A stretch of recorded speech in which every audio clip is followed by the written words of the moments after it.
আমরা ব্লাড প্রেশারের মিথ বা মিসকনসেপশন নিয়ে আলোচনা করছিলাম। ইতিপূর্বে আমরা বিভিন্ন ভিডিওতে আলোচনা করেছি। আজ আমরা যেটা আলোচনা করব সেটা খুব ইম্পর্টেন্ট। সেটা হচ্ছে আমি ব্লাড প্রেশারের মেডিসিন নিচ্ছি, আমার কি অনেকদিন থেকে আমি ব্লাড প্রেশারের মেডিসিন নিচ্ছি, সেটা থেকে কোনো সাইড এফেক্ট নেই? ব্লাড প্রেশারের মেডিসিন আমি শুনেছি, আমার রিলেটিভ বলেছে যে ব্লাড প্রেশারের মেডিসিন দীর্ঘদিন নিলে নাকি সাইড এফেক্ট থাকে। তো সেটা কি ঠিক? আমাকে ব্লাড প্রেশার মেডিসিন কি নেওয়া উচিত লং টার্মে? তার পেছনে যেটা আনসার সেটা হচ্ছে ব্লাড প্রেশারের মেডিসিন আপনি নিজে থেকে নেবেন না, ডক্টরের পরামর্শ অনুযায়ী নেবেন। নিজে থেকে কোনো ওষুধ বন্ধও করবেন না, কারণ নিজে থেকে যদি কোনো ওষুধ বন্ধ করছেন সেটা ডেঞ্জারাসলি আপনার ব্লাড প্রেশার ফ্লাকচুয়েট করতে পারে, যেটা থেকে আপনার বিভিন্ন কমপ্লিকেশন দেখা দিতে পারে। সেকেন্ড, ব্লাড প্রেশার যদি আপনার কন্ট্রোলে না থাকে সেটা থেকে বিভিন্ন কমপ্লিকেশন দেখা দিতে পারে।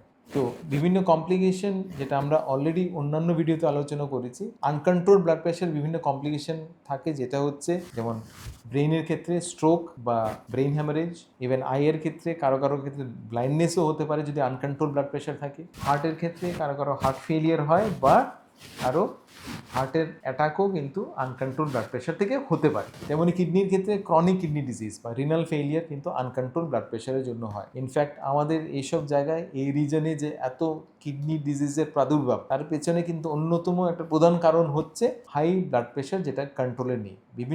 বেশিরভাগ পেশেন্টেরই ব্লাড প্রেশার আনডায়াগনোজ থাকে, সময় অনুযায়ী নির্ধারণ হয় না, কারণ ওরা ব্লাড প্রেশার দেখছেন না। ব্লাড প্রেশার নির্ধারিত হলেও বিভিন্ন ক্ষেত্রে দেখা যায় ব্লাড প্রেশার কন্ট্রোলডে থাকে না, কারণ এডিকুয়েটলি ওরা ব্লাড প্রেশার মেডিকেশন নিচ্ছে না। ওরা ভাবছে ব্লাড প্রেশারের মেডিকেশন লং টার্মে নিলে সেটা থেকে বিভিন্ন কমপ্লিকেশন দেখা দিতে পারে। ইনফ্যাক্ট আমি নিজের একটা এক্সপিরিয়েন্স বলবো। আমারই একজন কাজিন ছিল, রিলেটিভলি ইয়াং, 52 ইয়ার ওল্ড, যার ব্লাড প্রেশার ছিল। আজ থেকে 15 বছর আগের কথা বলছি। তো ওনাকে আমরা সবসময় বলতাম তুমি ব্লাড প্রেশার মেডিসিন নাও, কারণ ব্লাড প্রেশার মেডিসিন যদি না নাও তাহলে কিন্তু তোমার সমস্যা দেখা দিতে পারে। তো ও বলতো আমার তো কোনো সমস্যা নেই, আমার তো কোনো শারীরিক সমস্যা নেই, যদি ব্লাড প্রেশার এত বেশিই থাকে তাহলে তো আমার বিভিন্ন শারীরিক সমস্যা দেখা দেবে, আমি তো দিব্যি কাজ করছি, আমার কোনো সমস্যা নেই, আমি কেন ব্লাড প্রেশারের মেডিসিন নেবো? ব্লাড প্রেশারের মেডিসিন নিলে বিভিন্ন সাইড এফেক্ট থাকে, যেটা থেকে শুনেছি বিভিন্ন প্রবলেম দেখা দিতে পারে, কিডনির সমস্যা দেখা দিতে পারে ব্লাড প্রেশারের মেডিসিন নিলে।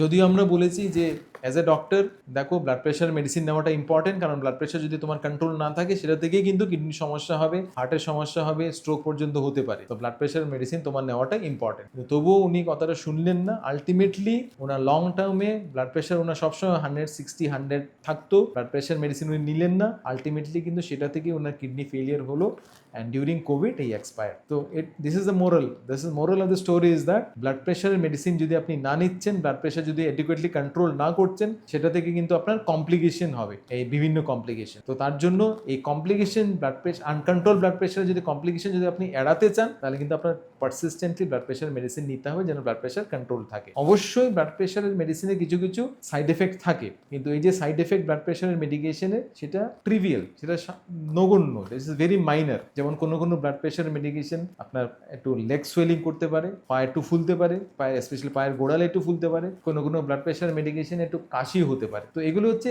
ট্রিভিয়াল মাইনর সাইড এফেক্ট, যেটা নট ভেরি ইম্পর্টেন্ট। আর এই সাইড এফেক্টগুলো কিন্তু খুব কমন না, অনলি 10-15% অফ দ্য পেশেন্টের এই সাইড এফেক্ট হতে পারে, যেটা ট্রিভিয়াল বা মাইনর। সেটার ক্ষেত্রে যদি আপনি আনকন্ট্রোল ব্লাড প্রেশারের সাইড এফেক্ট দেখছেন, সেটা কিন্তু লাইফ থ্রেটেনিং, যেমন stroke, heart attack, kidney failure. তো তার জন্য আপনি ব্লাড প্রেশার মেডিকেশনের সাইড এফেক্ট নিয়ে চিন্তা করবেন না, আপনি চিন্তা করুন আনকন্ট্রোল ব্লাড প্রেশারের সাইড এফেক্ট, কারণ প্রেশার যদি কন্ট্রোল না থাকে তাহলে কিন্তু বিভিন্ন কমপ্লিকেশন দেখা দিতে পারে। তো তার জন্য আপনাকে ব্লাড প্রেশারের মেডিসিন সবসময় নিতে হবে, ডক্টরের কনসালটেশন নিতে হবে, অ্যান্ড ডক্টরের ফলো আপে আপনাকে থাকতে হবে, যদি আপনাকে আনকন্ট্রোল ব্লাড প্রেশার কমপ্লিকেশন থেকে আপনাকে নিজেকে প্রিভেন্ট করতে হয়। তো আপনাদের যদি ভিডিওগুলো ভালো লেগে থাকে, kindly like and subscribe to our channel.